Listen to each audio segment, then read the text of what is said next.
When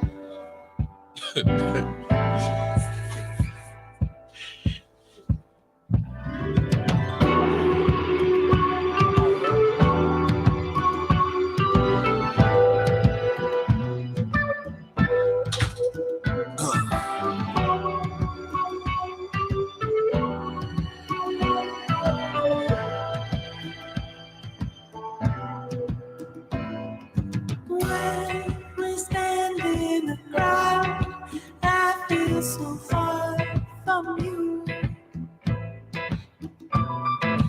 If we can do the things we both know we want to do, This is how I'm bringing in the first episode. we are planets apart. It's We like are standing he got wine. next to me. He's sexy. He got wine. Slowly we make our escape. I got wine. Moment of ecstasy. Baby, let's get away. I just needed that beat to drop. I wouldn't start the shit without that. There you go. What's wine? Man, I gotta work. Let me relax. Turn all this shit off. Sexy. Fuck around and get naked, man. This nigga gave me wine. This sexy music. I gotta get some of this shit out. All right, we gotta regulate here. Hang on. Let me. All right. Hey, everybody. Let's get this shit. Whoa. Whoa. Woo. Hey, all right. Bringing in first step of the new year. Get my fucking life together. I'm about to say you starting off a little shaky there, buddy. Yeah, let's get some cozy beats, man. I came in a little too hot. I mean, I like the song. It's on my little. I stayed true to him. I gave him the playlist, so it's on there. And that's it.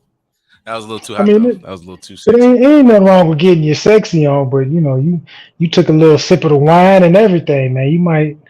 Yeah, it was. Yeah, we was going. Yeah, it was finna go somewhere. My bad. Yeah, save that for the end of the show. Not right now. That was. It's finna get there. Anywho, you good? You straight now? Hello, you all right? I got water. Just to let you know. Oh yeah, no. Yes. There's a whole bunch of water here. So low-key, yeah, we're all good. Hello, everybody. We're back. We're here. We're safe. Safety first. All that. For now. Stay dangerous, as usual. Welcome into 2023, all ye melanated individuals and others. If you happen to tune in and you do not identify as a melanated individual, whatever you identify as, we appreciate you being here in all your glory. So thank you. Welcome to the first episode of Reinventing of 2023. And apparently we are starting off with libations and hydration. Yeah. I think I'm probably gonna keep it to the sip because I forgot Keith is an upstanding citizen and he got wine. It ain't none of that, like, no disrespect. My mom would be like, give me a little Stella Rosa. She like the sparkly stuff. This is wine. This is what do they say? Like, when they having the ancient battles, like, Seth, more wine, and meat. This is damn near mead. yeah. I'm gonna go conquer something in a minute. Sword. You get that.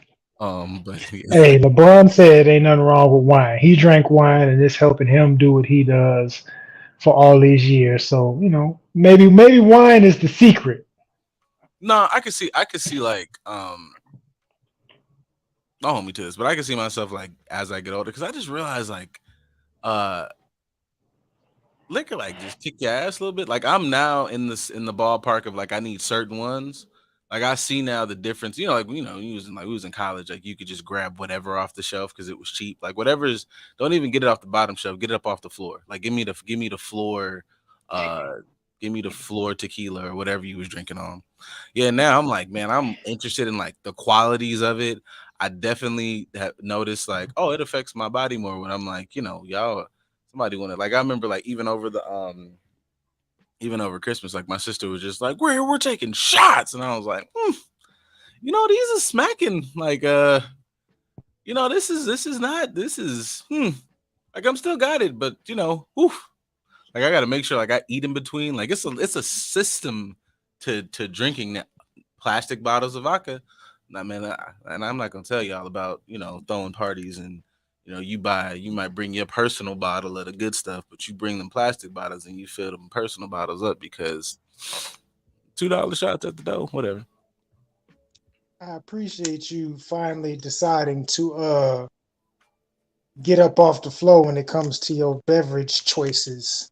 Oh yeah, I mean like I've been pretty regular for like majority because I'm not like a super drinker. I get away with any and everything because I'm a sizable man, but I'm not like oh man, let me come home and get a nightcap. Like I'm not that dude. Like it's like if we're going to a thing, I'll give me a cocktail.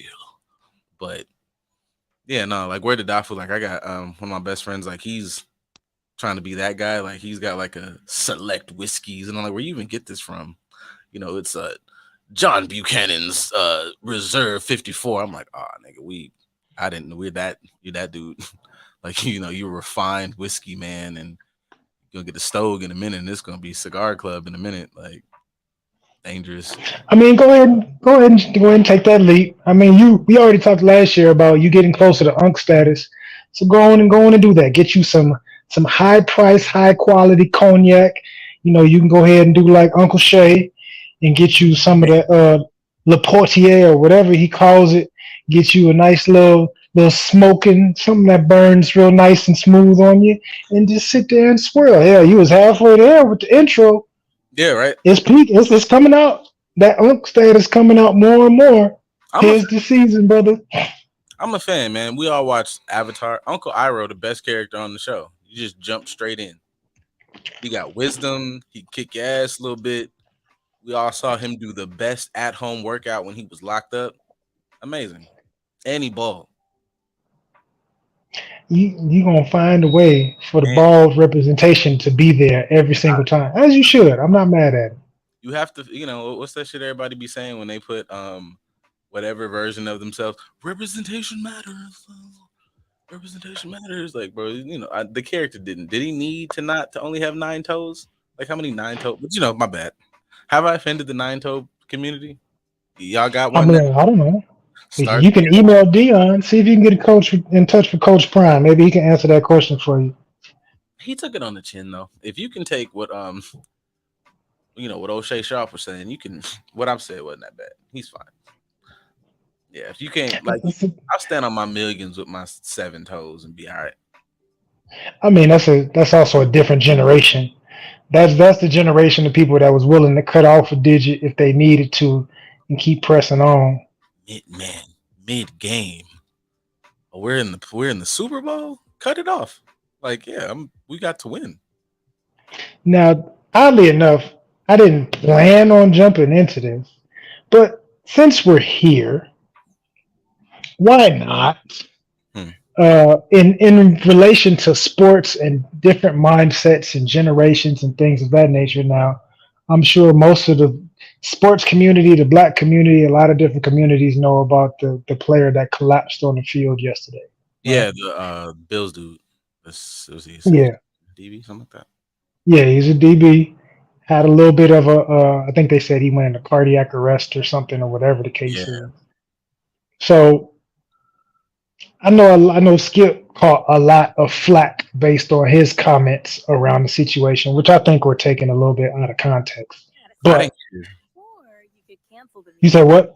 I didn't hear his. I haven't really watched. Like I've seen people talk about it, but I haven't watched like any of the shows or any of the broadcasters discuss it yet. I've been sleeping all day. Oh no, he made a tweet comment when it happened, and everybody got pissed at him, and then he addressed it today. Mm. But essentially, the comment that he made was saying like, I'm assuming that they're going to postpone the game, which means we can't finish it. But what does that mean for the outcome, especially because this is a big game deciding the season and playoffs and all that other stuff? Basically, just saying like the game it holds a lot of weight, but because of this injury, it's now unimportant. So what do we do from here? And everybody kind of get got upset at him saying it, saying he was insensitive, which for me being an athlete, I understand both sides.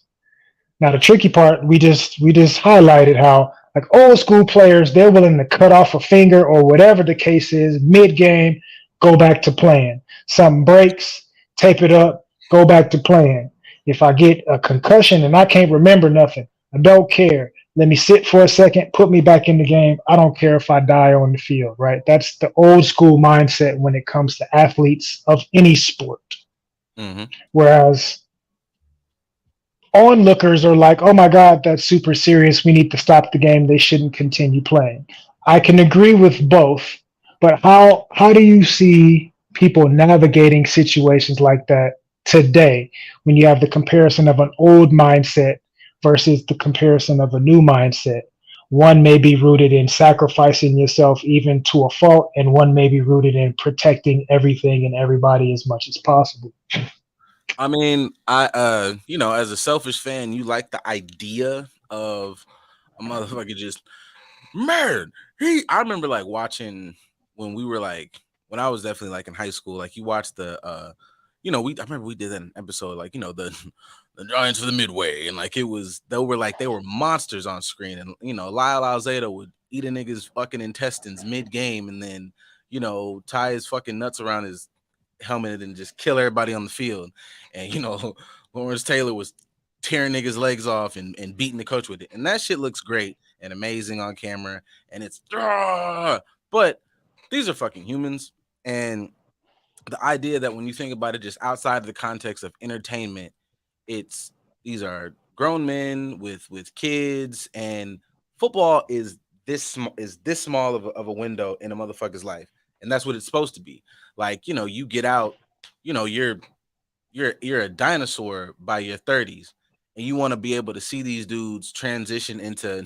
For all we talked about Dion and everything, it is still a certain level of impressive to see somebody that looked like me be able to maneuver in that manner. To see Shannon Sharp and all these dudes, these are where we get a good chunk of our millionaires, and you want to see them live into old age so they can transition into being, because when and there was another thing I thought about, like when you think about back in the day, now there's this weird era where niggas are only football players. But if it was 1962 and it was Big Earl James, and he was a monster DN, and then you look at his background, he somehow worked at the mill, he was a doctor, he had a family of 12 that he supported, and still was able to go out there on Sunday and command 14 sacks or whatever.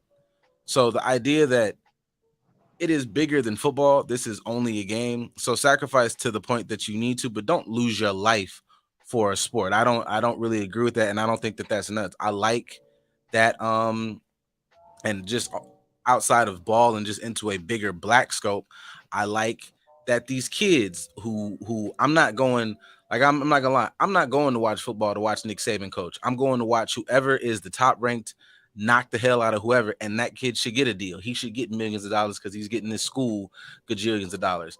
It makes it so I like that these dudes are more business oriented. Like you see a what's the old boy that was with us last year?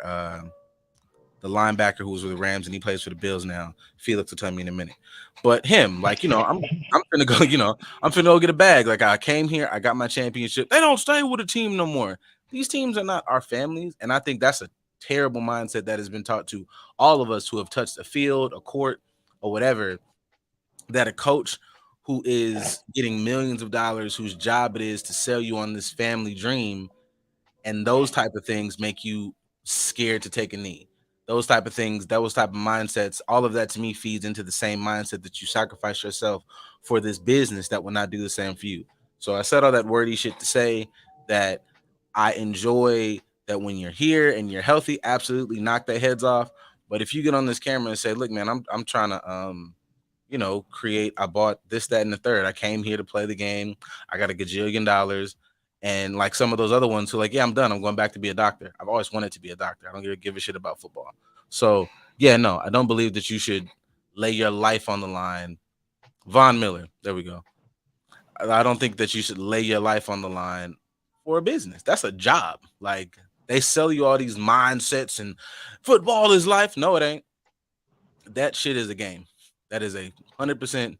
That is a entertainment avenue. Boom. Now I'm on the fence because I've been in both sides. Like I understand the business aspect of it, and I also understand the stereotypical warrior spirit of it. Because we can say the same thing in football or basketball or whatever. You go to MMA and try to tell them that, they're gonna be like, man, get the fuck out of here. Like I go in there and risk my life every single fight. Hmm. Like that's my job. I'm a gladiator. I'm a warrior. Boxers, whatever we highlight. Tyson. Tyson had the same mindset. Like let me go out on my shield. And you get older and you realize, man, I'm glad that I was able to make it through that without any major complications, at least that we know of. We might have some later on in life, but I can appreciate the business aspect of it today of saying I have to protect my number one investment, and my number one investment is me. Now, I say from the business mind aspect of it, I think that's what Skip was highlighting when he made his comment that people may not be addressing. Like the NFL doesn't have protocols for this type of situation to prepare for not just how to protect the player, but also how to make it maneuver within the film of the league. How is the league going to maneuver on a game that weighs so heavily like this when you have to prioritize somebody's health over finishing the game? The NFL didn't think about that. The NFL doesn't have a protocol for that. So what do we do? Essentially, that's how I read his statement. Hmm. A lot of other people may lean on the emotional aspect. Now, as an athlete, from an emotional aspect, I've been on both sides of injuries to where it's like I've been the guy that gets severely injured on the field, and I'm still saying, "Hey, man, get me off the field so they can win this game. I ain't got time to be sitting here like I'm get me off so they can go back to playing." Hmm. I've also been the asshole of a guy to where somebody gets hurt, and I be like, "If he ain't dead, roll that nigga off the field. We Hmm. got shit we trying to accomplish." So I understand both aspects of it, just being in a certain mentality when you're in competition. But I think what he was saying was more so from the business and protocol aspect that people took out of context. Like, yes, it may not be the right time to address it, but it's a legitimate question. If you haven't prepared for something of this magnitude, how do you make a decision on what to do based on this person's life is a priority, but also this person's job, who they've given their life to, also has a heavy implication. And I know that they want to come out on the best side of that. Like, what do you do in this situation to make sure that everybody is taken care of properly and there's nothing in alignment with that? Yeah, So I think a lot business. of people just didn't read it. They read it emotionally and looked at the context of it. I saw a lot of people that were athletes were like, well, he's not saying anything wrong. So what's the problem? So I saw the battle of people that have been there and understand it and people that don't. So yeah, business wise, I think. Wait, I've definitely get up and ain't even wet up. Hey, yo, that's because AD is like his joints is made out of paper mache, and I man, um, but yeah, that's different. But no, with this, I think from a business perspective, I don't think Skip was wrong. Maybe I don't know, man. You might talk about timing or whatever the hell, and I think now I enjoy the question in that regard because you have to discuss okay other levels to protecting players. And I don't never feel like bad when it's like there's always something when they talk about the league. This is a billion-dollar industry and you're managing thousands of dudes who are putting their bodies online. So yeah, you should always be thinking of these questions and issues and you figure it out. This is a fucked situation, but it's nothing that you shouldn't figure out. Like if somebody's hurt, you would get him off the field and you would continue the game. Obviously, this was a different case because bro had a whole, and we just came off like, you just come off a pandemic. Nobody knows what the fuck's going on with dog at this moment. So it's like you can find out later he's got, cardiac arrest. But in my mind, I don't know how that works. I'm gonna just reschedule the game. Like if you want to do that, or if you want to call it and you figure out how to work the fucking uh brackets or whatever if this game is thrown, but just redo the game. Like I don't know what. Yeah. I mean, I can understand redoing the game being a little bit more difficult just because it's on. Oh, It Now I will was. say Oh, there you the doggone mic that went up. But I will say, like when you looking at the video, I know a lot of people are saying, "Don't post the video, don't do that. It's insensitive, this, that, and the other." But watching the video from a mental health standpoint, I can understand, like seeing some of the players that are visually shook and can't continue on with the rest of the game. So that's another component that I wanted to address as well, like the mental health aspect of how does somebody, even if we cancel this week's game, how are they going to feel playing next week? I've been in situations where we've had teammates that died, got killed in the streets, or died from an illness, or whatever the case is. I think I've been on 3 different teams where we've lost a player in the middle of the season and we had to continue. go. Mm-hmm. But I also can understand the mental health aspect of, like, you're not fully going to be there, whether it's this week or next week. There's still going to be something emotionally within you that can go in either direction when it comes to navigating the trauma of what you've seen.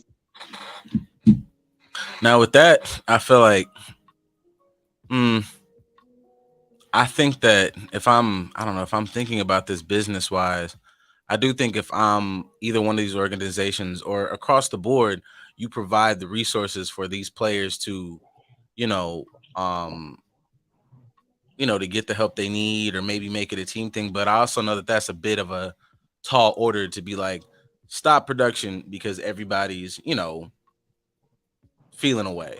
Like that's a bit like, if you at any type of job, somebody passes, somebody gets hurt, you cannot shut down, production. You guys need to get the help you need, but in a certain manner, like the show must kind of go on.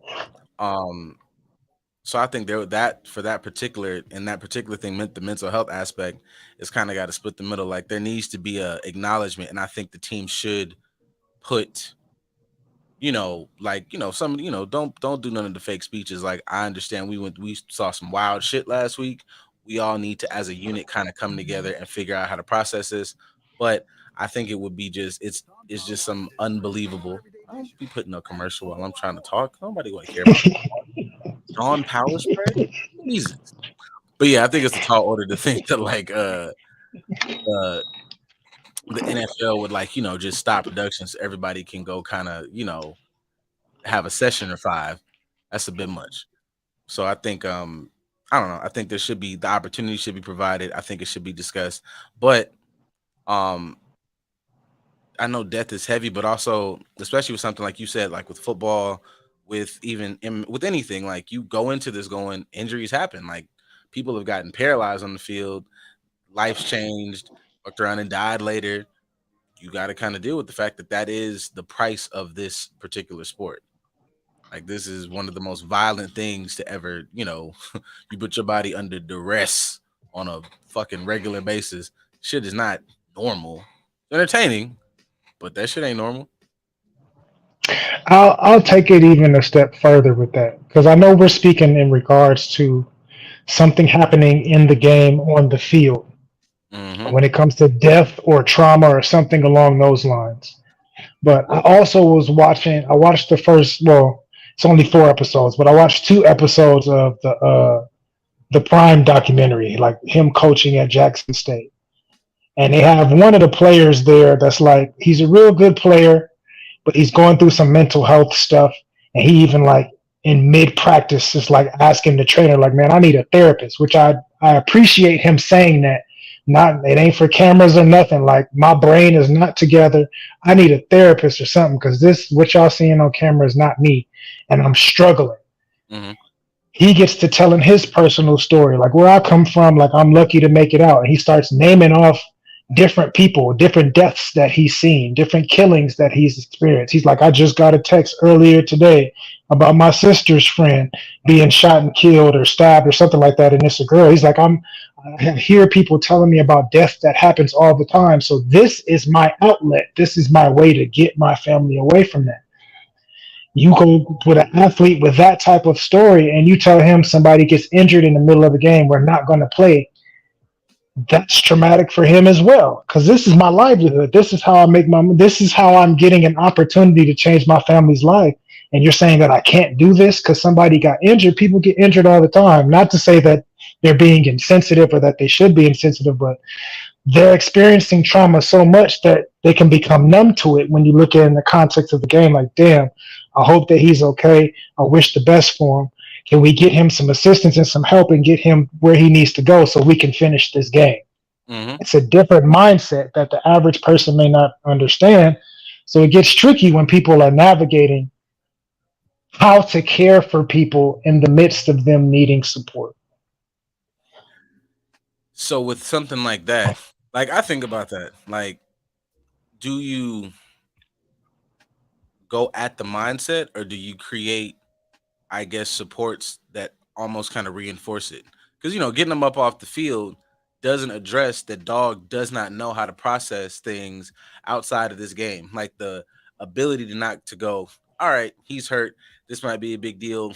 I take off this game, you know, and we try it again next week. Or if I'm in the process, I'm here, I'm in the league, I'm playing, I'm getting my family out of that situation, and now I need to look for other ways to support them. It shouldn't like should it be like, well, fuck, he's going through it. Immediately cart this nigga off bloody and roll him up. We don't know what's going on. We're not going to fix anything. Continue that and allow him to kind of stay in that mindset, which is how these niggas end up. You get out the league, don't know what you're doing with yourself. You jump off a building.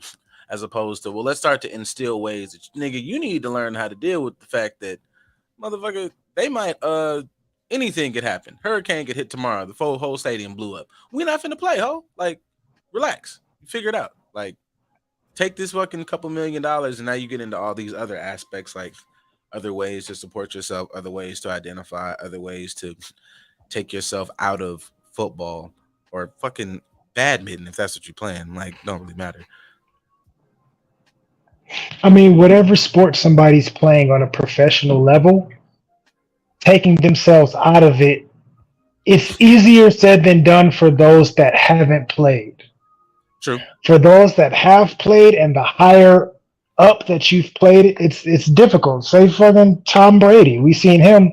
Man. I'm risking divorce to continue playing this game because it's I can say football isn't life. There's more to life than football, but for a professional, no, this is my everything. It's been my everything since I was a kid. It's all I know. Now I've also been on the other side of, like you said, I've seen players, friends, the whole 9 yards. When the game is done, they don't know what to do with themselves. So for me, that's kind of why I was leaning towards Skip's comment, because it's like y'all need to think about these type of scenarios before it actually happens, not just from a physical injury traumatic standpoint, but just in general. How are you taking care of these people before they even know that they need it? How are you making sure that there's protocol and ordinances in place to make sure that you're taken care of before you even know that you need to be taken care of, as opposed to trying to figure shit out in the midst of, especially when this is your product. You didn't think about your product beforehand. You didn't make sure that your product needed to be comfortable and secure while you have it, but even after they leave you as well. I take that out of the hands of the NFL because the NFL, I want us to start looking at the NFL as, or any of these organizations, they, even you could see that down to high school athletes. You are resourceful, you are a tool, but it is not their job and it is not often what they do is love and care about you. We need to win motherfucking championships. We're going to do what we need to do to keep you, but we need you in the mode and in the mindset to succeed and do what we need you for. I put that responsibility on us as a community as how we view these sports. This is a tool. Football is not life. Basketball is not life. There are things that could teach you life skills, but us as a community teaching our children and us as talk about fucking, I don't know, man. The same shit niggas say, it's that same adage of, you want to keep it from a nigga, put it in the book. All that type of thought process is the fervor you have in the fact that this nigga scored, a nigga put up 30 points last night. Hey, did you know that such and such over here, he also like got like a silver medal on the fucking science fair, and that's some fucking crazy shit. And I would proudly wear my shit. Um, we're gonna say like we're gonna not use HBCUs for the specific example, but HBCUs all the way. But I'm gonna wear MIT across my chest with the same fucking fervor that I'm gonna wear Alabama football. And I think that besides that, there needs to be a teaching that like you should not be. I don't give a shit what background you come from.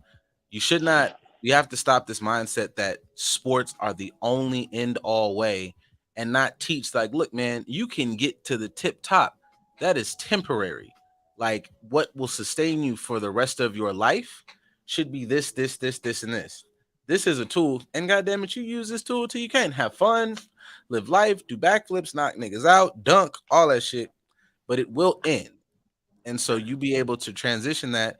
Like, what are those dudes? I think every athlete, and this is me being like just very biased to geek shit, but every athlete should be the dudes from the wrestling niggas. Like we wrestle, we game, we fucking do movies, bootios. Like this is my job, but this is not my existence. This is an aspect of me.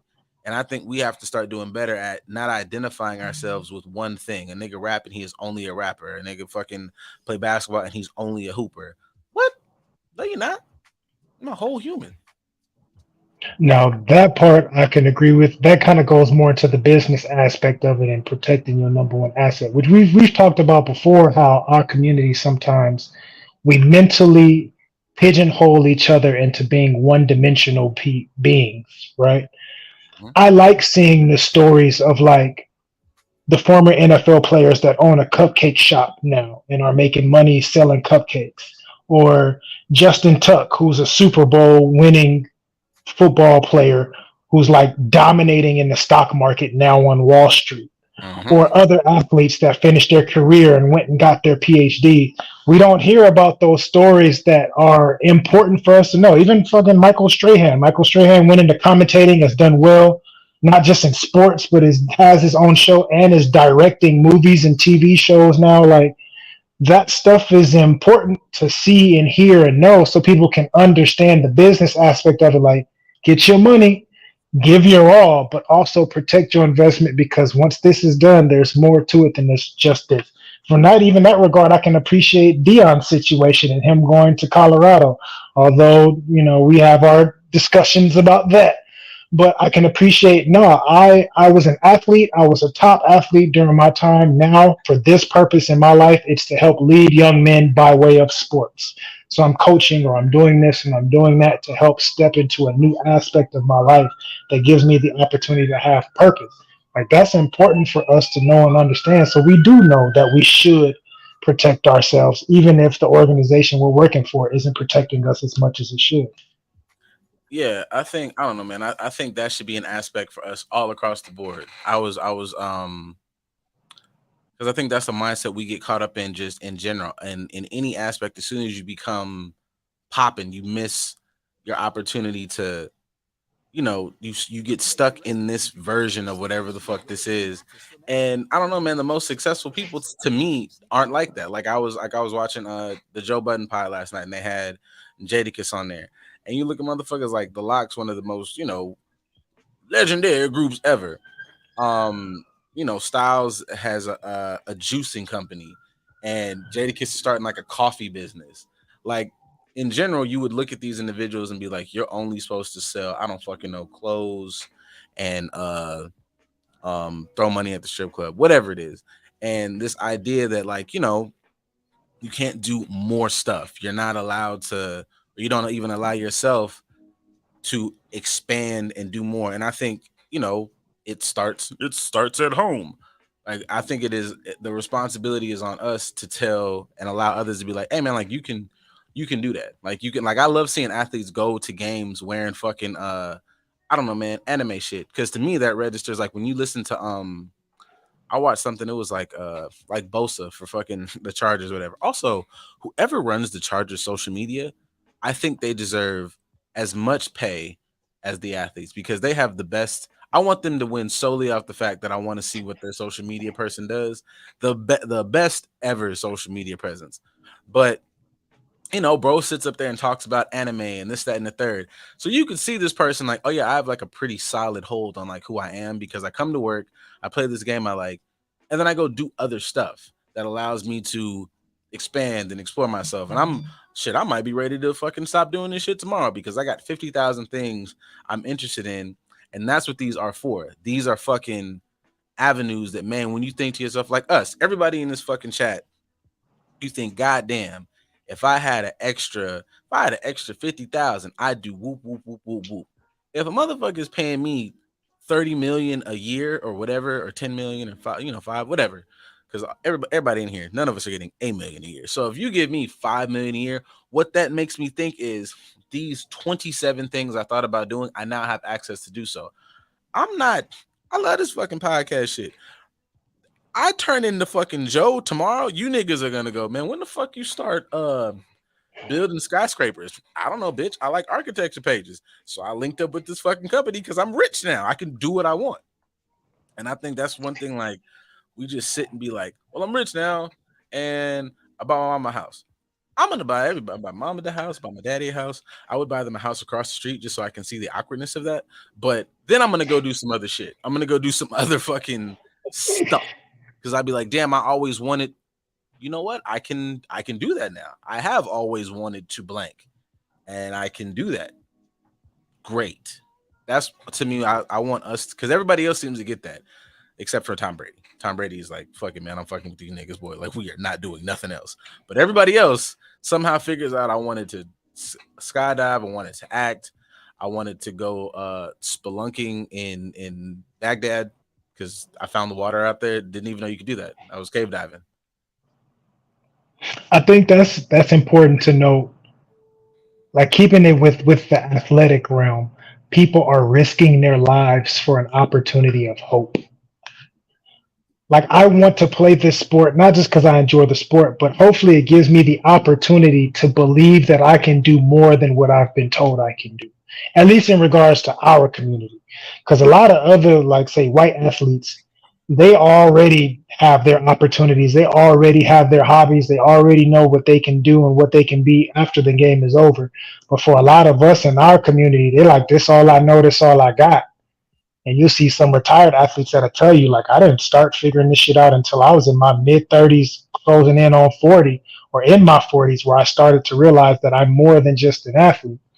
So it's important. Like, and that from that perspective, I can understand why cancel the game.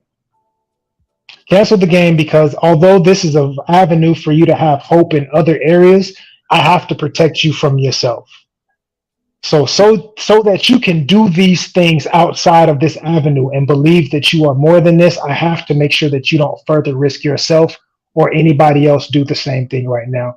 So let's just cut it so that you can be more outside of this space. So it's interesting, but that's what it made me think of as you were sharing it. Like, damn, we're really willing to risk our bodies for the sake of having hope and confidence that we can be more than just this one thing. And it does start at home. It starts at home with us leading by example in our communities to show you can be and juggle a multitude of things and you can be successful at all of them. Now, what are you going to sacrifice to be able to do so? It's a collective responsibility, in my opinion. It's a choice to be a role model, in my opinion. But if people choose to, it's amazing to see people showcase life outside of sports bars.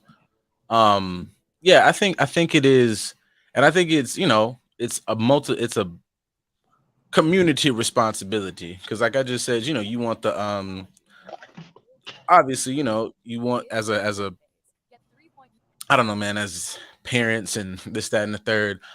I don't see myself putting that type of, and I'm speaking obviously maybe from a privilege. I went to school. I plan to have a decent life, so I can tell my kid he can do 50,000 things. I definitely want to be an ignorant fucking sports parent. I'm not gonna hold y'all. I don't give a shit what the kid does. I'm yes, motherfucker, checkmate. Like, I know me. Like, I'm that's it. That's up there. It's gonna happen. But to be able to, like, um be in a position where I don't have to put the get my family out of this position is also like kind of, I know that plays into it, but I think there has to be like a bit of those teachings of like, you get yourself together and you just be able to enjoy I don't know, trying your best not to put that type of pressure on it. Also, um I'm gonna do a hard segue into some violence. This is why that soft life shit is stupid. because soft like well, maybe not in general, but how y'all be posting this stupid. I know I posted about that, so I have to shit on it because I don't want to be a liar. But if I am said athlete, fuck athlete. If I am said pod nigga, we have ascended. It's you and me, and we don't make the rules. We all at the motherfucking pod awards. Everybody got access to. Not say we would drive those, but everybody got access to like you know deluxe Bentley fucking whatevers and blah blah blah blah blah. In order to do that soft life shit, we all have to be out here like Akon. I need to have 12 kids. I don't see them. I give them money. Listen to your mother and give her a soft life as opposed to like, if I'm said athlete and maybe today is the day that I get hurt and I cannot do this anymore. You know what'd be really great? If I had this motherfucker over here that you know why I started doing cupcakes because I threw a couple M's to her when I was like really that nigga in the league and she started doing a cupcake business. And now that I didn't blew out my motherfucking hip muscles, I can sit back and now it's my turn to figure out how to put icing on this shit while we progress to the next phase. But I feel like if I'm doing Captain Soft Life, then when I go down, we all go down, and that's part of that the consequences of that fucking not allowing you to have like this expansive view of what success looks like. This shit should not be all on my back. I could squat quite a bit, but fuck, you don't want to do a little bit. Fuck you doing all them hip thrusts for? Put some weight on that ass, like. Now,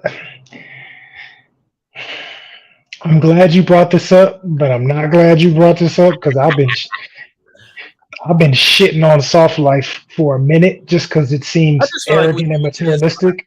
I just feel like we haven't been as violent in the past couple. We let them off easy for the rest of the end of the year. So I We just we did, we did. shoot a little bit, shoot a little bit. I can understand why people want to live the soft life because sacrificing for a purpose is tiring, right? You need a break sometimes. You need a vacation, but that's what vacations are for.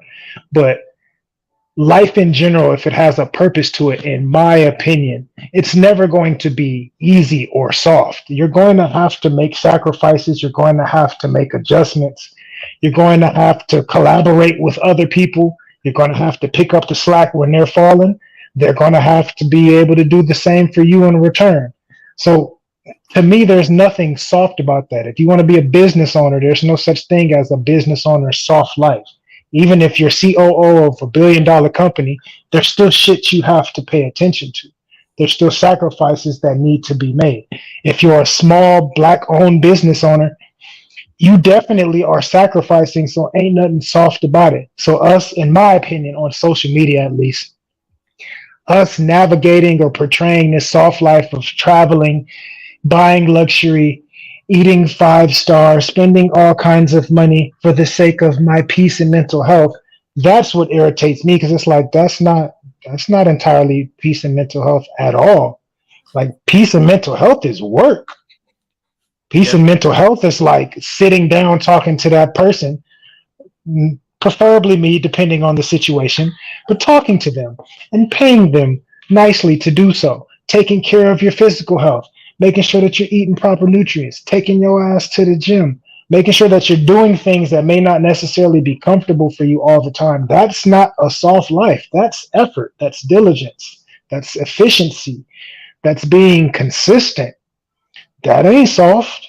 Anybody can be avoidant and live the soft life. To me, that's all I see. Like you're avoiding what's real to pay attention to the image of things being easy. And nothing in life is really easy. You can look at it positively. You don't have to look at it as a struggle or negative, but it's not easy. That's usually my take on it. Is it reeks of like this like escapism or a way to avoid like the responsibility of like if you want a thing you want to and I don't know I feel like I be trying to dance around it because I know you get caught up in your favorite word mansplaining because like because Fucking like hate that word. as a man I don't understand like obviously like I can understand the concept of soft life But everybody in here, like, bet you every nigga in here, has had some version of like my father's like favorite line is like, when the power meets the power, the weak must fall. Like you have these concepts about you need to go out here and knock down doors and go to battle and conquer and blah blah blah blah blah, which is cool. That works in context to a certain degree because you understand that there is nothing that will be given to me. Like that is not a thing. That is not a there is no realm in any part of my life where I won't have to go get that, which is perfectly fine because I build myself up. Workout analogy, I would like to go and pick up this weight. So I'm going to work my body to a certain degree where I can lift this weight comfortably. That doesn't mean I choose to go about a life where I pick up pillows. That does nothing for me. I enjoy being strong. I enjoy being able to whatever, whatever. So I feel like I agree with you. I feel like it's like, okay, man, what exactly do you think, how does this life work? Like, how do you think that you develop any skill sets that is of a certain value to anyone? I think about that shit as far as like, you want your kids to have a life that's not um trash or anything like that, but I don't want no soft kids. Like I like the idea that you can go out here and when you come back and your kid goes, my kid graduated.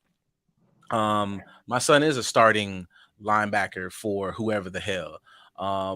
My daughter is a great fucking tracker soccer star, and she's valedictorian. Those are very hard achievements. Nothing soft is about that. There's nothing soft that says go in here, read these 15 books, remember it, take this fucking state exam. So the concept of it sounds very like, which is my usual critique of a lot of these relationship shits. I would very much like some weird person to come in here and just pick up the slack of my life, which sounds fucking terrifying to me. That is legitimately one of my like just biggest. And I'm not a nigga who's like, I'm not rich or anything like that. But the idea that you need to come and just clean up somebody else's existence doesn't make any sense. Because we could be fucking gajillionaires as a unit. I just need you to be able Yeah. to hold your weight. Like nobody's saying like pick up the slack for me. It's like, look, if I'm building a house, it would be much, much easier, just so much easier if I could hand you this drill. I got the hammer, I got the saw. I just need you to just drill some shit around here and just keep fucking drilling and we'll figure it out. You tell me I don't need no fucking lemonade. I'm building a house. I got this water in my pocket. Like, do some shit to help me. Now, that is another aspect of the soft life that I may get irritated with. I was talking about just in general, but when we bring gender and gender roles and stereotypical relationship norms that I clearly don't agree with. We talk about those aspects and the soft life. It's typically the man endures hardships to provide the family with a soft life. And my question would be, what is the soft life equivalent for a man? Especially if he's the one that is providing the soft life for everyone else by way of doing the sacrifices. What does a soft life for a man look like in a relationship where he's providing the soft life for everyone else? Like It how does looks that It looks like when your granddaddy used to like come home and he was just mean and surly. He didn't talk to anybody. You didn't really have any understanding of who he was as a person because he was fucking whooped by life. Like, and I don't know. I don't. I mean, I know what that looks like in general, but it doesn't appeal to me because I couldn't. I like even when I heard like there was this video that went viral and I posted about it, and it was Akon talking about. It sounded it was very it sounded he put his words together, but it was basically I go out get the bacon, I could have 10, 12 kids, and she takes care of the kids, and it's my job to basically make sure they're like decent people and none of that is appealing to me.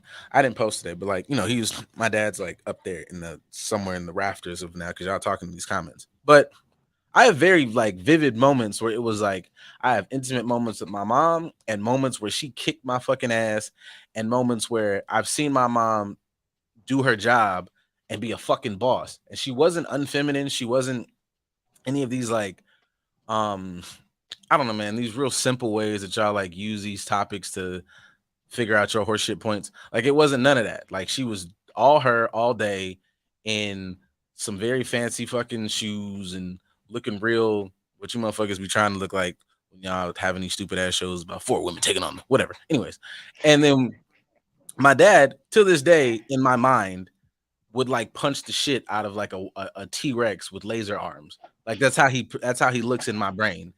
And I just spent New Year's with my dad, like very affectionate, very like loving dude. And I've had like a lot of affection moments with him. So I'm like, when people say that, I just can't imagine as the dude, as one of the, running individuals with no kids. I could not imagine trying to live a life where somebody's going to tell me it is my job to be out and about, and the sacrifice is I don't get to see the recital. I don't get to see the touchdowns. I don't get to see um and that shit is nuts. Cause on the flip side, you have these conversations where I know like Chico Bean and them said it one time where it's like there's no way to like split them, like there's no way to find like a happy medium or any peace. You go out, you do everything you do to make the money, you're taxed for not spending enough time.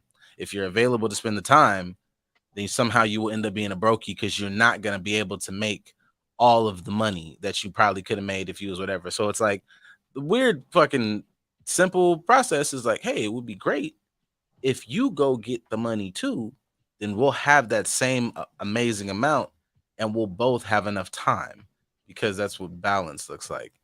And then the internet will fight you tooth and nail, niggas and women, and come up to these weird realizations. You got niggas like Akon and be like, I did my duty, and then you end up having a even though Buddy was wilding, but you end up having a potential 50 Cent moment where it's like, yeah, you're giving me literally $9,000 a month, but I hate you, dog, because you never ever uh I want the G.I. Joe with the Kung Fu grip. Never had that. I don't know what the fuck that looks like with you. I vividly remember Scorpion kicking my ass on Sega Genesis because my dad was the one doing it. So like the shit doesn't make sense when everybody's talking. And I'm like, yo, put all this therapy shit aside. I will take all this away.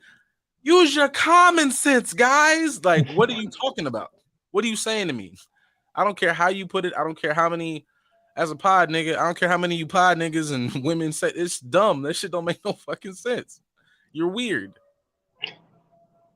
Now, I want to present like reframing. In our field, we call it reframing, like, right? Like taking a mindset that may not necessarily be healthy and putting it into a positive perspective. So, say within regards of the soft life and utilizing Acon, what if the soft life is those recitals? Like me sacrificing all this other shit for the ability to come sit down, relax, and watch the fruit of my loins, so to speak, and be happy and be joyous to celebrate it. Could that not also be the soft life that everyone contributes to? We all sacrifice a little bit, and then we all put our sacrifices to the side for a second to be able to experience some joy. Like, why don't we reframe our minds sometimes to look at the soft life as more than just spending on material? Why can't it also be experiences with people? Why can't it also be supporting one another? Why can't it also be this and that? Like, when we talk about the soft life or when we talk about gender roles or whatever the case is, why does it always have to be a material thing as opposed to reshaping our mindsets to look at something more purposeful? I was gonna take it out of just being material. I don't like the idea. What you said is dope, but I don't even like the idea of it being something that it seems like when I read these things that it's not something that you have to work for. I'm fully aware if I want to lose weight, I will have to have my big ass in the gym somewhere. I'm fully aware if I want these nice, like when I post these nice looking houses or apartments from architecture page, whatever. I'm fully aware that it will take work. I don't even like calling it sacrifice. I will have to work to obtain this level of softness or whatever that I enjoy. I don't like the some shit motherfuckers be like, I deserve. Maybe you don't deserve shit yet. Like there's nothing in here, and that's what I'm saying. Like mindset wise, there's nothing that comes free. I don't think you should be taxed more than it's worth. I don't think you should be fucking abused for it, but you're gonna have to pay what you owe. Like there's nothing that says you think, dog, I came here today, I'm gonna leave here and I'm gonna go to work. And there will still be some time throughout this week that homework and something else will be done. And you think I did all this motherfucking shit. So the motherfucking could be like, I love these.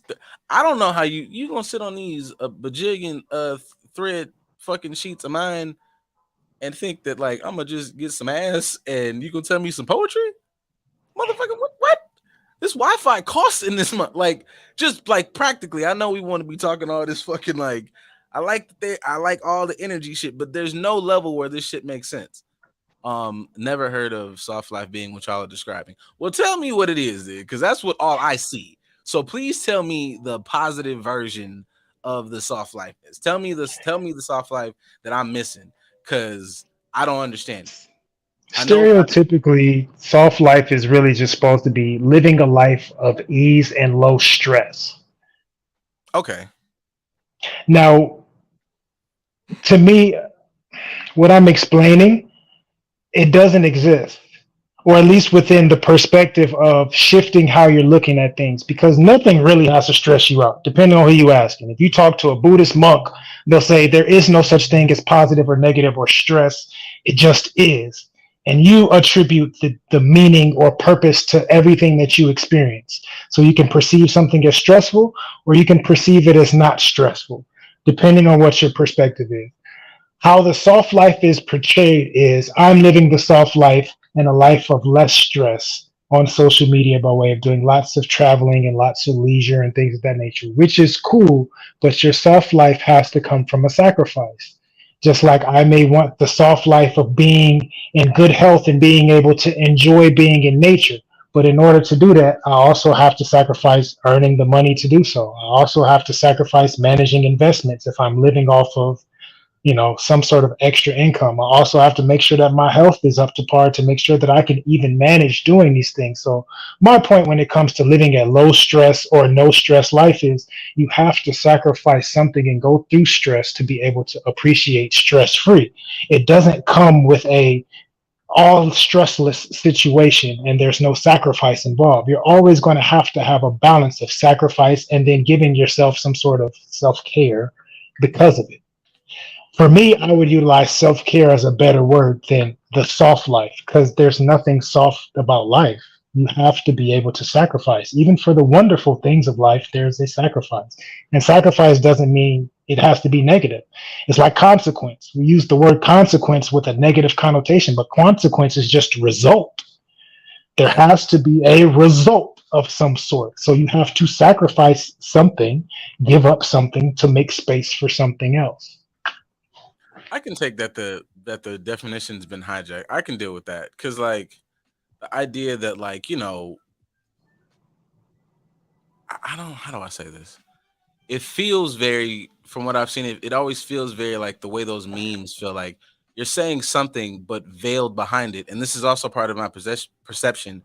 Veiled behind it is I want to, you know, I'm deserving of a thing, or I want to have this, especially when they discuss it in the relationship sense. Like I want something for nothing. Like if you want a stress free life, you do the, even what you said, like the Buddhist thing, and that becomes another pet peeve of mine of like, if you're gonna get into this, I'm having a spiritual awakening, I'm having one of these concepts, I'm really shifting my mindset, then you probably wouldn't say the shit that you're saying. Like that doesn't line up.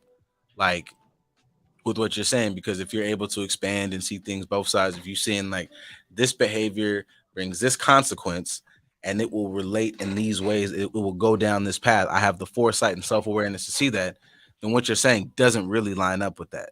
Now you can use the terminology, but what you're describing about it does not match up with what you're saying. Or you could be a, you get to be happy with her happiness, you don't want that. I mean, what I want and what like presents in life, Felix, seems to be very different. I would love to be happy with her happiness. I would like it to be a mutual thing. But it seems like some of these happinesses come at the cost of, your fucking mental and spiritual well being. And I don't know if that's the price. I don't know if like, I just wanna, I need somebody to go in the back and get a manager and explain to me how this price breaks down. If you're happy with her happiness, so like I support you, man.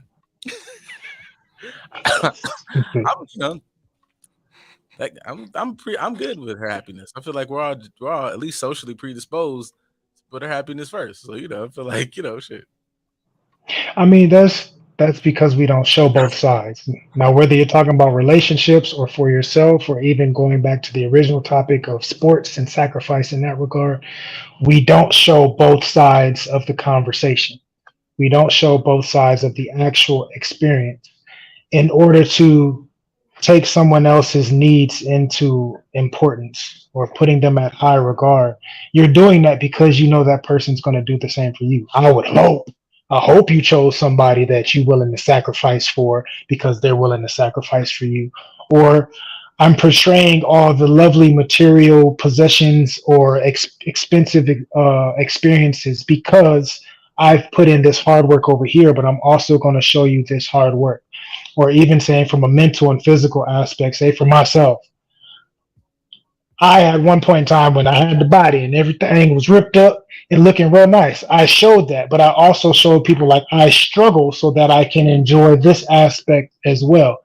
I'm putting in multiple hours a day to be able to have this thing that helps me with my, I don't say body dysmorphia, but my poor self-image, my poor body image. Me putting in sacrifice over here helped me to get better confidence in this area to be able to do this thing.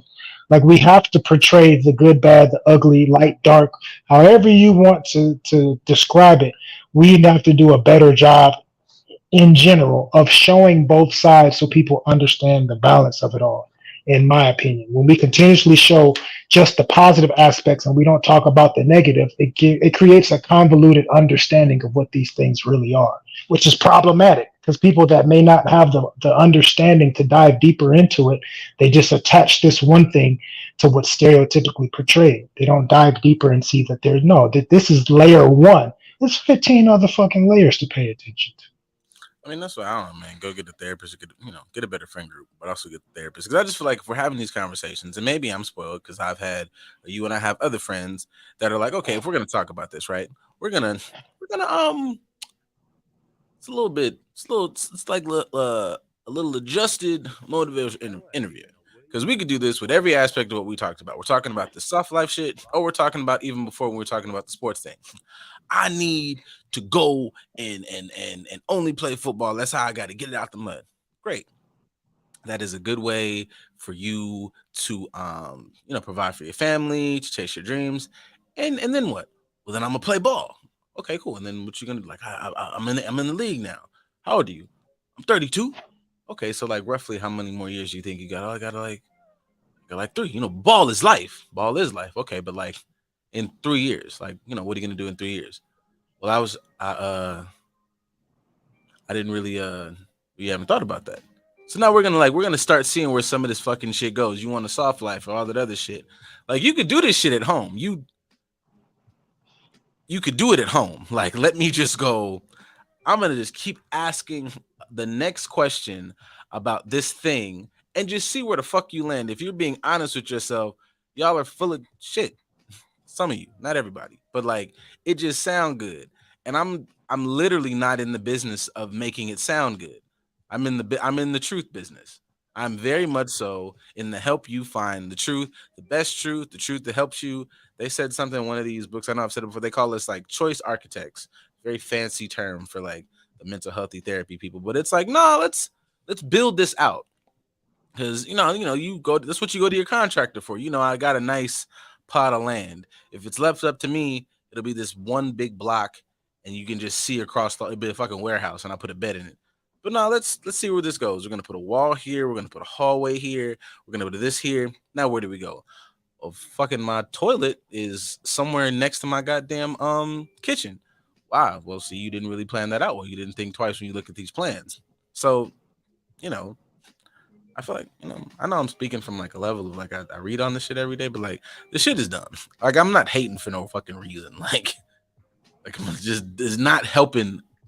It don't help. Well, I'm not really fucking with it, but it don't help the collective. But the goddamn sure ain't help me. Right. I mean, it doesn't help the masses because everybody has their different intention and perspective and interpretation of what all this is. Some people post things from a superficial standpoint. Some people post things from a deeper standpoint. Some people are willing to sacrifice for a superficial reason. Some people are willing to sacrifice for a deeper purpose. Like everything in life in general is not one dimensional. It's multifaceted, but we don't always talk about that. Like for me, say for instance, from a mental health standpoint, if you want to create a soft life for yourself, you can just have better boundaries. Sometimes you can create a softer life for yourself, a more stress-free or easy life if you cut certain things out, or you cut certain people out, or you change certain behaviors, or you change certain mindsets. That's something that we don't talk about. We should, but I think that's more, it's a responsibility for us as individuals to be able to pay more attention to how we are demonstrating certain things. Now, I know there was in the comments earlier, people were saying like, I didn't sign up to be a role model. I didn't sign up to do this. I didn't sign up to do that. But you are always being watched, especially for our community. We're the most emulated people on earth. Unless you ask Akon, then he'll say that's Africans as opposed to African Americans, because clearly we're different people and we're not of the same bloodline. But that's a whole nother conversation. But we are the most emulated individuals on earth. So whether we want to be or not, there's always somebody watching. But for our own sake, for our own mental health, for our own community's betterment, why don't we pay more attention to how we demonstrate these conversations to where they can be fully described as opposed to one dimensionally portrayed, and we just say, well, however you perceive it is up to you. That wasn't my intention when I posted it or discussed it. Like, no, take some accountability for the shit that you're saying. Because motherfuckers only people are only trying to discuss. They're only just trying to like speak from their perspective, and like you said before, changing mindsets. Like, I don't know, man. That should be a consistent thing. I'm not saying change your mind every other Tuesday. That's nuts. But as you grow and progress, you should not. Everybody be posting the same shit. You should not be the same individual you were at 15 at fucking 32. Like, you should have had some significant growth and progression, and that comes from. That to me is almost like the exact opposite of trying to find it soft. It doesn't need to be unbearable, but you got to kind of it and go through the muck a little bit. It needs to be challenging. Like, if there's a softness to, I don't know, enjoy the challenge, enjoy the journey, enjoy the process, pick one, anyone. That is what I feel like we get away from. Like, it is this way to say a thing and it sounds cute and it sounds super fucking deep. But if you ask again, you ask two more questions about that, you just want to reinforce a belief that makes you not the villain of the story. And I'm not gonna hold you, man. Like, it's cool. Like, I respect villains. Like, we all sat up here and watched Thanos, but he had a point. If you're able to kind of do that, then you kind of go, oh, okay, like I can at least understand why this individual might have done this. Y'all might not even really need no beef. Like, you might have, you should have had a boundary, and the boundary could be that you should talk about it more, or you should be more understanding. Everybody be taking, this is another thing. Everybody be taking boundaries as a way to say, I need to get the fuck away from me. I need to have my peace. You're the villain, motherfucker. Like, you are 100%. When that nigga came in there and said on Osmosis Jones and said, I need to beat my record. That's you, my boy. Like, you are not the hero of the story. Boundaries could be you sitting at home and going, I can't believe that because when I said, well, that was harsh. Well, then when I did, now that I think about it, I might be Darth Vader of this story. I am not the fucking chosen one. And the best part about not being the fucking chosen one, word to Duval, is it's 100% your fucking fault. And you can 100% go, hey, you know what tomorrow I'm going to do? I'm going to probably try to be a little less the villain. Ain't nobody saying go out tomorrow and turn into Captain America. That's nuts. But you can maybe go like, hey, man, usually I would have robbed that old lady. I didn't. I just kicked her cane out from under her. I'm literally speaking like I'm working that low. And then next week, you don't kick her cane out from me. You just say, fuck you, old bitch. And then sure enough, you get to at some point along this journey, you're going to walk her across the street. Like, progressive overload, so to speak. Absolutely. Even though that's more of a gym turn. But I don't know. When I think about it, the analogy that comes to my head right now is like life is going to be like a premise stone, right? A premise stone job is to make skin smoother. Typically, we may use it for our hands or our feet. So in order to get smoother, softer skin, I have to go through this rigorous situation of scrubbing the dead skin off. And I have to use this harsh surface in order to do so. Well, life means that you're going to have to use some force, some friction. You're going to have the proper tools, which may be a little bit rough. You're going to have to exert some energy. And after you do that with a little time and consistency, you end up having the softer aspect of things that you're looking for. There has to be duality. They go hand in hand. Like you can't get one without the other. You have to be accountable to doing something that may be a little rigorous continuously in order for you to get the softness that you're looking for. I agree. I just when you said duality, I just need everybody to understand that duality and contradiction are not the same thing. There's duality, and then duality is two things that seem like they shouldn't go together, but they complement each other. This is why critical thinking is important. And then there's flat out motherfucking contradiction. And I legitimately feel like I shouldn't have to have this much back and forth. We are all adults here, but I just want don't do that. Don't do that. Okay? Just don't do that. Would you like to elaborate? Are you speaking to somebody in particular? It's Who literally could everyone. you? I want that. I want that. I want that out there too. I'm not speaking to anyone in particular. I don't like any of you. All right. I'm speaking literally to the world. I am not the I'm here to help, but I'm not the Captain America of the group. I am always 100% the Wolverine. I'd fuck you. You'll be saved, but it's hey, I didn't say it would be. It's bumpy around here. The way was through the wall. Why would we go up the stairs? Don't help you. Go through the wall. Not. But I'm saying like I just that fucking duality shit is lovely, and I just I be seeing motherfuckers like post shit and everything just sounds good, and this shit do sound sexy, man. Like I remember seeing something one time like the word like esoteric popped up, and that's a sexy sounding word. It do like it sound like you want to fucking like fucking sparks should have flew up my fingers when I said it. And it's like, man, but we ain't nobody did no fucking reading on none of this shit, bro. Like, it's what are you talking about? And that's how feel like about mental health for sure. Cause I'm doing a lot of goddamn work. And I'm gonna get this, I'm gonna get these jobs. And y'all not gonna fuck this up for me saying shit that doesn't make any fucking sense and just being like, that's healing. No, it is not.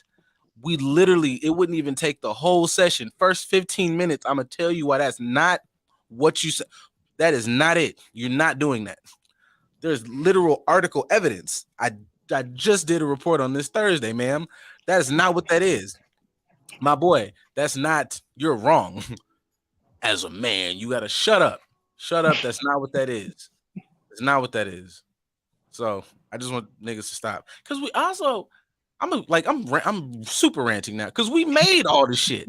Like if you literally do any type of like I'm super love black folks in this blackety black ass journey, you go, damn, these niggas made like magic, math, and you go, so how are you saying the spiritual shit, ma'am?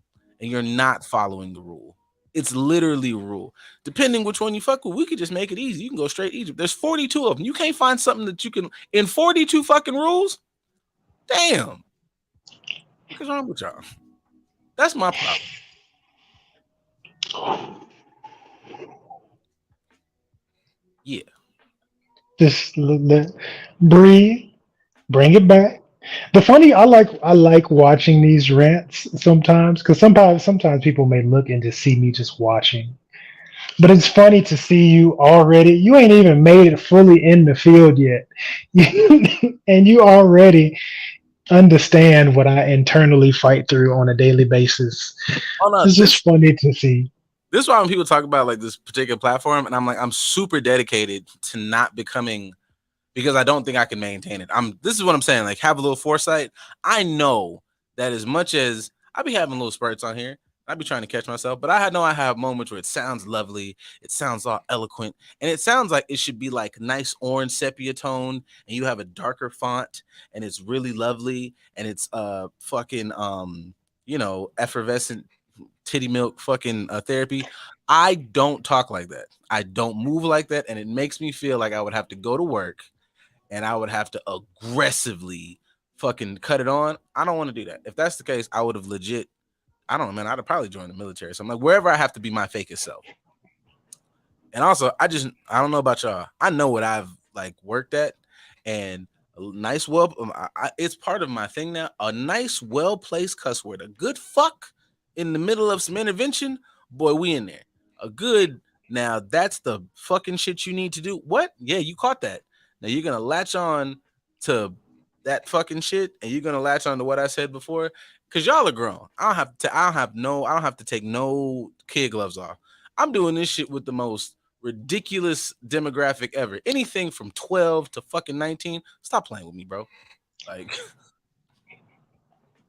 But that would require you to do what we've been discussing this entire episode, essentially, which is having balance, having proper boundaries, having some accountability, some foresight, making sure that you're taking some accountability, being transparent and being your fullest self, even as a therapist in the midst of session. Like me being my most authentic self and showing both sides of who I am can be beneficial to the healing of somebody else. well, that's what I think about when people talk about, like spiritual this, that. If you're looking at it from a potentially spiritual space, like we're not obligated to be best friends, but you need to connect to me. You need to have a deep connection because I'm sitting here juggling with your deepest, darkest secrets or whatever. Like when I'm shit tonight, I'm gonna get a file sent tonight, and it's gonna have a lot of extreme traumas or whatever, and I'm gonna have to have at least a initial intervention with somebody, and they need to connect to me. It doesn't make sense for me to be in there bullshitting. I don't need to tell them my social security number, but if you don't have some type of understanding of self and ability to go, hey, I'm fucking up here and adjust on the fly, then I'm gonna hinder this person. So y'all be up here talking this goddamn nigga that ain't helping. What is wrong with you? You tell that shit to your kids? Like you have to raise this person for fucking ever. You tell that to your spouse? Y'all supposed to be in love. You lying. Not even just telling it to them, but demonstrating that to people that are closest to you. That's damaging as well. Just from a mental health standpoint, it ain't just what you say. Sometimes it's what you portray as well. You got this. What you showing people? Like you say this to me in here, but this is what you demonstrate to the world. You don't realize how that's damaging or problematic. I mean, job security for me because you pay me to help you figure this shit out. But in the grand scheme of things, that's it's kind of dangerous, don't you think? It's job security to a degree because I feel like some of the ones who create space to be clients and shit, they figuring it out. It's the ones who just I got it. I was like, okay, like back to Joe's comment. Some of the problem is how highly palatable clickbaits have been designed, marketing at its finest, and sad how clearly a lot of things are made to divide. People are blinded by the palatableness, like how easy it is. Which, if I'm gonna just tie this fucking shit together, doesn't make sense because the shit ain't soft. This shit is not soft. So if you think I'm following God, I don't know nobody's name today, and I'm good. That's good because I'm it's a lot of these fucking pages. There's a nigga, there was a nigga I saw today. It was like, and he's like Derek Jackson the second saying the same shit. And it's like, why is this popping? Like if you ask two questions, whoever's sitting in front of their I saw y'all gonna get these jokes out of me, at least for now. At some point, maybe we'll become the people who speak in front of, but I'm gonna just say some jokes because everybody who's just saying shit in front of the camera is just like saying nonsense or they're posting these memes. And it's like Joe said, like this is real easy and palatable, but it's like y'all know there's a other side to this. And I'm just like you see him, some of y'all I be seeing, like I know you in real life. And then like, you post some shit and you could very much so tell what is going on in your life.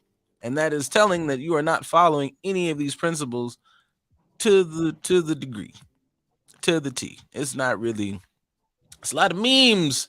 It's a lot of memes when I'm she knew she lived the life that he was whatever. I was like, oh, he fucked up this week, huh? Yeah, you just sent out the fucking blaring signal for niggas to slide in them DMs. All of a sudden, buddy outside at the gas station looking at his fucking shoes, playing Future in the background. Oh, okay. Because, she wasn't the one because, oh my gosh, she different. Like, why? Because it's reasons. What? What does that mean? What did you say? All right, cool. You got it. You got it, big dog. Well, I'll wait. Man, can you believe? Yes, I can. I can 100% believe that because I said it beforehand. And, he's mad at me or whatever. That shit done. I think that's a huge problem. Like we don't. Oh, deep All of sigh. this is all of this is designed to be a particular way for a reason. And it's not to help us be more enlightened or to grow or to be better. Sticking with the theme of the soft life, the ugly shit is what makes things better for you sometimes. Like stress. Working out is stress, technically. It's literally stress on your body, but it's also stress that can build you up and make you better.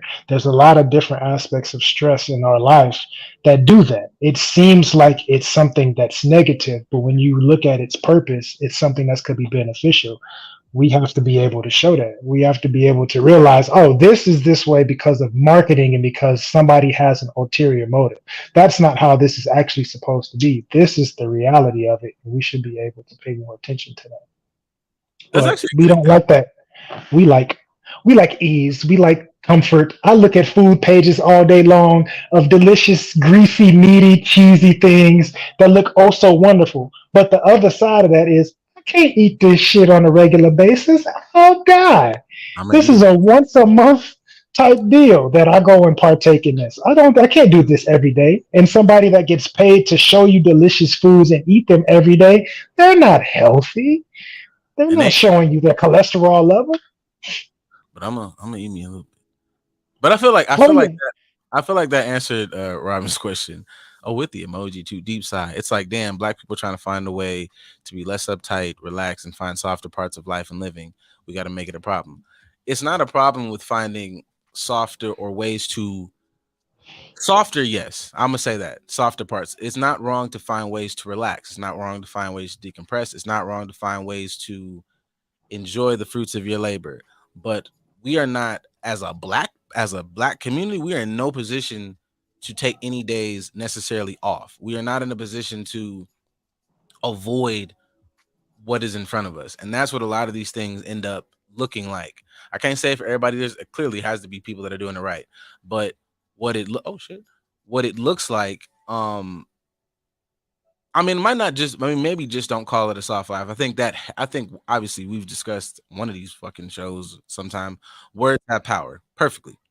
But I feel like some of it is people using these terms and using these mindsets as a way, because even when you listen to people that describe them, there are ways to avoid what is what makes us better. Like we talk about that in any way of like blackness. It'd be it would be great if insert rapper, super whatever person made a sacrifice to help the community. That ain't soft, but the softer way is to take the check. You know what I'm saying? Like it's not about necessarily even the terms. It's about the mindsets behind the terms and how we use these terms and these ideals. It's how we use these ideals and it affects lives and the lives around us. And these ideals don't help us. I'm not asking nobody to go out here and just get whooped in the street, but there is a healthy amount of conflict. You are a business owner. There's nothing soft about that. But you do it. You fucking rock it. In a sexy way and all that other shit, and got your swag to it, and it becomes an amazing thing for what it provides you, but it ain't soft. That was kind of my take on it. Like, we're not attacking living a life that is less stressful than what it already is. I'm more so attacking the portrayal of a one-sided mindset, kind of, what you just mentioned, TJ. Like, we present soft life as something that has to look one particular way. And I presented some examples earlier. I said a soft life could be you changing up and having better boundaries with the people that you spend your time around. A soft life could be eating differently or taking better care of yourself. A soft life could be, I use the analogy of a premise stone, but there's some folks that actually need to take a premise stone to their feet. That could actually help you with having a softer life, self care. Like, we have to portray that the soft life doesn't have to be spending on material. The soft life can also be me meditating every day in the morning for 15 minutes because I want to manage my own stress level, or I'm changing how I perceive certain things to give myself a more stress free environment or a more stress free perspective. Being able to show that the soft life can look a number of different ways, but also it comes from being invested and being diligent to self betterment in some capacity. There's something that you have to do in order to enjoy and achieve this so called soft life. Yeah, that's I don't don't avoid things. I think that is like I don't know. That's part of my thing with it. It's just like how it's used and how it comes off as like, oh man, this is a great soft life. Avoid all hardship and difficulty, and it's like, nah, don't do that. That's not. It's not No. healthy. It's not a I soft life. mean, even sticking with the topic of what we started off the show with, the Bills player Hammond, he gets to live a soft life outside of being on the field. He gets to travel and spend money and whatever, however he's living his life.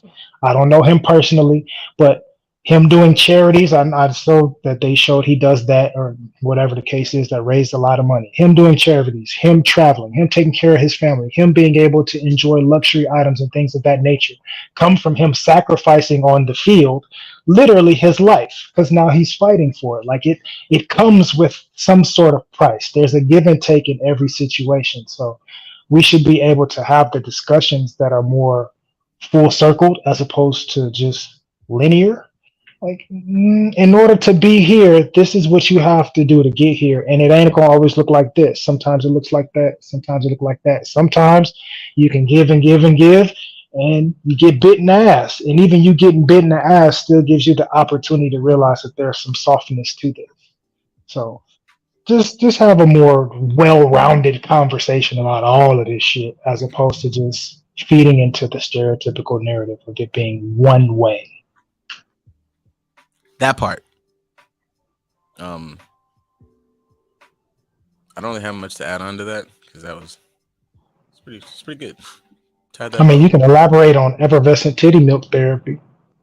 Y'all know what that is. I can. Yeah, I'm not like yeah. Y'all know. Like it's that idea that that therapy has a look away. Like I like seeing a lot of these like black men mental health pages where it's like obviously there's a part where you're gonna get into we did it on here where you get serious. You put on, your focused voice and you're having like the deep conversation and you're dropping the gem, the jewel. I don't like how this shit is always presented where it's like every time you have to open your mouth, there's a jewel. And I think especially like social media makes a weird look of how sessions might look. I'm not finna drop some fire shit. We're gonna like there's a figuring it out phase when you're having these conversations. And part of that is from you being genuine and very authentic. It might look like a walk, it might look like having if maybe you bring food, it might look like having a bite to eat. I've done a lot just sitting at a dinner table and we're having a regular conversation and you need to be able to turn a conversation that I'm not gonna always shy away from something that's like, man, so she was at the club and I didn't know she had no drawers on, so the ass was out. Like we have both have participated in like, all right, man, this is a hell of a place you're taking it. But I can swing this. I can swing this because now we're having a conversation about you being healthy, you being safe, what safety looks like. Why do you have the mindset that you just need to fuck old girl at the motherfucking like hood party when you was out there? Well, because that's what we do. Why do you do that? Well, I've been doing that since from where I'm from. Like that's how niggas get down. If you don't do that, now you a bitch. Now we're having a conversation about what manhood looks like, and that all was birthed off the fact that I didn't run from you having a conversation about her spreading her ass cheeks on the dance floor. But that doesn't look like fucking uh effervescent titty milk. That's not how that looks. Half of your fuck therapy, half of y'all's best and most potent conversations you've had across your life with your best good friends, parents, or whatever. It did not look like the Hallmark movie where we need to have a conversation. That ain't never fucking happened. That's never happened to you. That's never where you've had the conversation that blew your mind. You was sitting there talking to your grandmother and y'all was going through the photo albums and you saw that she was at Big Luann's juke joint and you was like, what the fuck is this, grandma? And she was like, well, and then you had an amazing story and now you learned that you could be, I don't know, man, an all-purpose woman. Y'all know what the fuck I'm talking about. Like, play with me. Well, camera died, that's God. And That's my ending because I'm not changing that battery. We got a minute left. Fair enough. I was gonna see if you wanted to comment on Joseph's comment. Let's see. Oh, it's too loud, but it is gonna get funky in this bitch. Um, any thoughts on how being so interconnected and always plugged in, or its availableness being part of the shift or change in perception of a soft life? Yes, the fuck I do. Um, let's try to like wrap. Oh, that's a damn nigga. Make you. That's It almost is shit. I do. almost. That is though.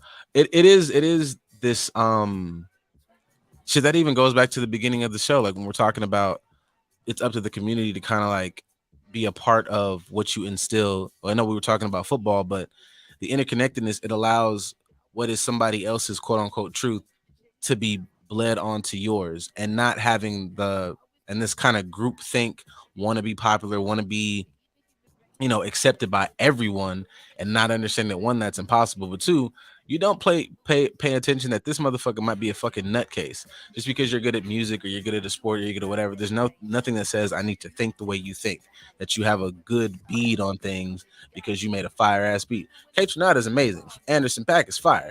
Them motherfuckers could get in my presence and say some of the wildest goofy shit. Doesn't make this song any less great. So the interconnected and plugged inness, I think, also allows people to have a very, like, we've tried to in this show get to the depth of what soft life, that phrase, means, but social media allows you to have, I think, this grand surface level understanding of everything and a depth understanding of nothing. Like, when you talk, like, even when I said, like, the things about spirituality, esoteric shit, them motherfuckers would come from like everybody's favorite philosophers, Plato and them, would come to Egypt and study for 10 years. Fuck, you go to school for 4 years to be half decent at something to get a bad job at it. You know what I'm saying? Also, shout out to all y'all 90 days before we get married type people, goofies. Um, but it takes time to learn the thing, and it also takes intention to get to the depth of it. So I'm probably gonna take this and use it for like next week. But at the same We time, should. that's an overarching, like, a little tidbit on, yes, I think it plays a part, and I think it has, as good as it is, there's a negativeness to it. So that's my two Absolutely. cents, everybody. If you have titty milk, I doubt it's effervescent. It's probably lovely. And that's it. We don't have enough time to jump into it, but I can. I wanted to say like the swinging of the pendulum of going from one extreme to the next is also an issue. We don't have to get into that right now, but go from grind culture to soft life being portrayed on social media, all we're doing is swinging from one extreme to the next, and we're not figuring out how to be balanced in the middle. That's a whole nother part of the conversation as well. But the camera's dead on your end, and my phone was on this last leg a second ago. So yeah, I guess that's all y'all gonna get for today. I don't have any controls on ending all of this because I ain't in studio, so I'll let him end it. But we appreciate y'all. First show back on the new year. Thank y'all for engaging so much. We appreciate your conversation. We appreciate you coming back to spend another year here watching us on Reinventing. Thank you so much. We love y'all. We appreciate y'all. Prosperous, abundant new year to all of you. And we shall see you next episode. Bye. Bye.